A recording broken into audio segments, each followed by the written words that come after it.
তোমাদের স্কুলে কয়েকদিন পূর্বে তোমরা ছাত্রছাত্রীরা সবাই মিলে শিক্ষক শিক্ষিকাদের গাইডেন্সে তোমরা স্কুল কম্পাউন্ডকে, স্কুলের যে ক্লাসরুমগুলো রয়েছে, শ্রেণীকক্ষগুলো রয়েছে, সেগুলোকে তোমরা পরিষ্কার পরিচ্ছন্ন করেছিলে। তো এটাকে নিয়েই আজ আমরা একটা রিপোর্ট লিখব। তোমাদেরকে একটা রিপোর্ট লিখতে হবে। তো চলো দেখে নাও কিভাবে রিপোর্টটাকে লিখবে। প্রথমে একটা হেডিং দেবে, cleaning operation in Basanti high school. তোমরা যে যা স্কুলের নামটাকে লিখবে, তারপরে কিভাবে লেখাটা হবে একটু দেখে নাও। অন 20/11/2024 একটা ডেট দেবে, তারপরে লিখবে আওয়ার স্কুল কন্ডাক্টেড, আমাদের বিদ্যালয় আয়োজন করেছিল, অ্যারেঞ্জড কি করেছিল না, এ ক্লিনিং অপারেশন, একটা সাফাই অভিযান আয়োজন করেছিল, to maintain a clean and healthy environment, পরিষ্কার স্বাস্থ্যকর পরিবেশ রক্ষা করার জন্য, পরিবেশকে আনয়ন করার জন্য আমাদের বিদ্যালয় একটি সাফাই অভিযান সম্পন্ন করেছিল, ফর স্টুডেন্টস অ্যান্ড স্টাফ। কাদের জন্য না, ছাত্রছাত্রী এবং যে টিচিং স্টাফ রয়েছে বিদ্যালয়ে তাদের জন্য। The goal was to promote hygiene, আমাদের এই যে ক্লিনিং অপারেশন এর উদ্দেশ্য কী ছিল, was to promote hygiene, discipline, hygiene মানে কি পরিচ্ছন্নতা, ডিসিপ্লিন শৃঙ্খলা, and community service among students. তাহলে এই যে ক্লিনিং অপারেশন ছিল, এই ক্লিনিং অপারেশনের গোল, এইমস, অবজেক্টিভ কী ছিল না, পরিচ্ছন্নতাকে প্রমোট করা, তুলে ধরা, শৃঙ্খলাকে প্রমোট করা, তুলে ধরা, এবং সমাজ সেবাকে ছাত্রছাত্রীদের মধ্যে প্রমোট করা, ছড়িয়ে দেওয়ার যে ব্যাপারটা, সেই ব্যাপারটাকে এই ক্লিনিং অপারেশন প্রমোট করেছিল, তুলে ধরেছিল। The cleaning operation was conducted by the students under the guidance of the teachers. এই যে সাফাই অভিযানটা, এই যে পরিচ্ছন্নতার ব্যাপারটা, পরিষ্কার করার ব্যাপারটা, পুরো স্কুলটাকে, কম্পাউন্ডটাকে, স্কুলের শ্রেণীকক্ষগুলোকে, এটা অবশ্যই ছাত্রছাত্রীরা করবে। এবং কাদের গাইডেন্সে করবে না, শিক্ষক শিক্ষিকাদের গাইডেন্সেই তারা করবে।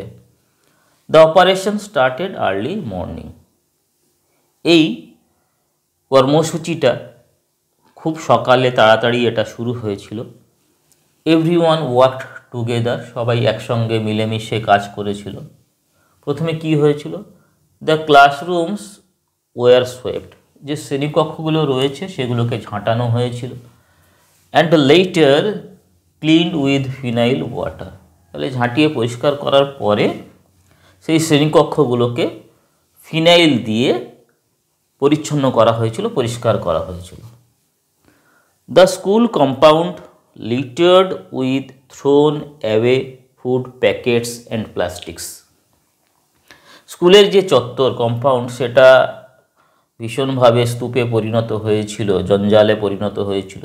কিসের দ্বারা না, থ্রোন অ্যাওয়ে ফুড প্যাকেটস, খাবার দাবার খেয়ে নেওয়ার পরে যে ফুড প্যাকেটগুলোকে ফেলে দেওয়া হয় সেগুলোর দ্বারা, বিভিন্ন প্লাস্টিকের দ্বারা, অ্যান্ড পেপারস, এবং বিভিন্ন কাগজ যেগুলোকে ফেলে দেওয়া হয় ব্যবহার করার পরে।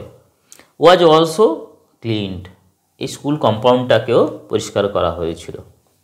The collected heap of garbage, heap মানে কি স্তূপ, এই যে গার্বেজ অর্থাৎ জঞ্জাল, আবর্জনা, এর যে স্তূপ তৈরি হয়েছিল, সমস্ত শ্রেণীকক্ষের জঞ্জাল আবর্জনা, স্কুল কম্পাউন্ড চত্বর চারিদিকে আবর্জনা নিয়ে এসে এক জায়গায়, ময়লা নিয়ে এসে এক জায়গায়, কাগজপত্র সব কিছু, থ্রোন অ্যাওয়ে ফুড প্যাকেট সব কিছু এক জায়গায় আনার পর দেখা গেল সেটা একটা স্তূপ হয়ে গেছে। এটাই কি করা হলো, ওয়াজ letter carried to the gram panchayat dustbin, পরবর্তীকালে এটাকে গ্রাম পঞ্চায়েতের যে ডাস্টবিন রয়েছে সেই ডাস্টবিনে নিয়ে সেখানে ফেলে দেওয়া হয়েছিল। লোকেটেড বাই দ্য স্কুল, যে ডাস্টবিনটা, যে গ্রাম পঞ্চায়েত, সেটা আমাদের স্কুলের পাশেই সেটা অবস্থিত। Students demonstrated team work and responsibility, এবার এই যে ক্লিনিং অপারেশন হলো, এর যে আউটকাম, অ্যাওয়ারনেস, সেটাকে নিয়ে কয়েকটা সেন্টেন্স আমরা এবার লিখব।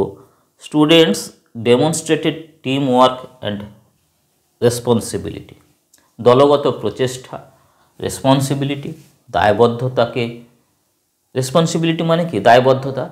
তাহলে দলগত প্রচেষ্টা এবং দায়বদ্ধতাকে তুলে ধরেছিল কারা? না স্টুডেন্টস, ছাত্রছাত্রীরা। তারা এটাকে প্রকাশ করেছিল, তাদের দ্বারা এটা প্রকাশিত হয়েছিল। তারা তুলে ধরেছিল টিম ওয়ার্ক এবং রেসপন্সিবিলিটিকে। The cleaning operation also spread awareness. কী সচেতনতা ছড়িয়েছিল? কিসের বিষয়?